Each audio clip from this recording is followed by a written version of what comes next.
je l'ai déjà dit hier, je le redis tout de suite, tout ça, ça marche assez bien finalement pour faire ce que Thomas veut faire.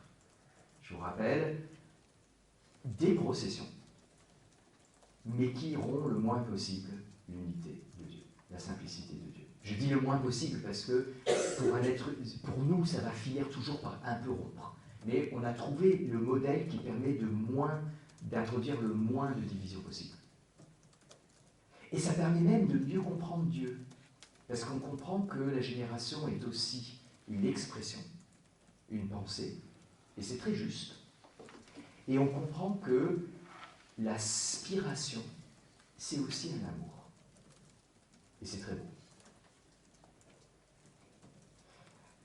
Alors par contre, comme je vous ai dit hier, je pense, et c'est probablement une des difficultés qu'on a eues, c'est que ça nous parle moins, l'image de la procession mentale, que l'image de 3 personnes qui s'aiment. Ça nous parle moins. Est-ce que, rapidement, on ne peut pas dire l'avantage et l'inconvénient de chacun? On va revenir dessus avec Balthazar, mais l'avantage des 3 personnes qui s'aiment, comme Richard de Saint-Victor,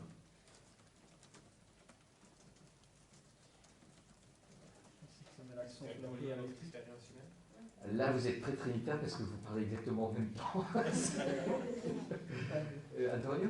Moi j'ai dit, ça rend compte vraiment de cette pluralité de l'intérieur. Alors, l'image de Saint-Victor, ce qu'on appelle maintenant la trinité sociale, le mot technique c'est la trinité sociale, c'est-à-dire parce que ça peut être une famille, ça peut être 3 personnes qui s'aiment, ça peut être une communauté, ça peut être plein de trucs différents.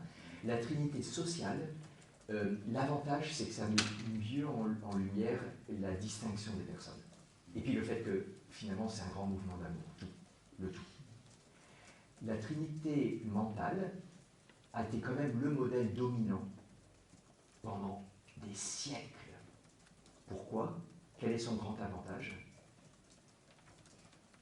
On n'a pas arrêté de le dire.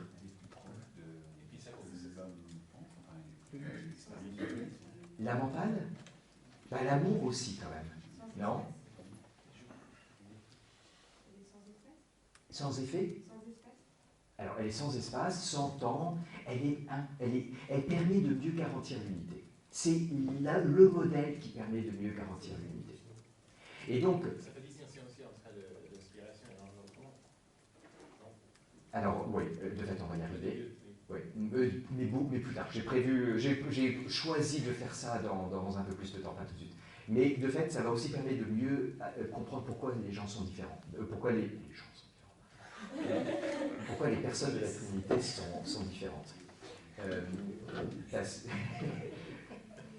que sinon, entre l'aimant, l'aimer et le co-aimer, dilectus cum dilectus, il n'y a pas de raison qu'elles soient très différentes, ces personnes. Elles peuvent être très similaires, tous les 3.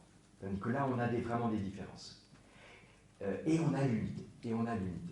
Mais ça nous parle un peu moins, nous, modernes, parce que on est plus dans les relations que dans la pensée. Alors que le Moyen-Âge, ce n'est pas forcément le cas.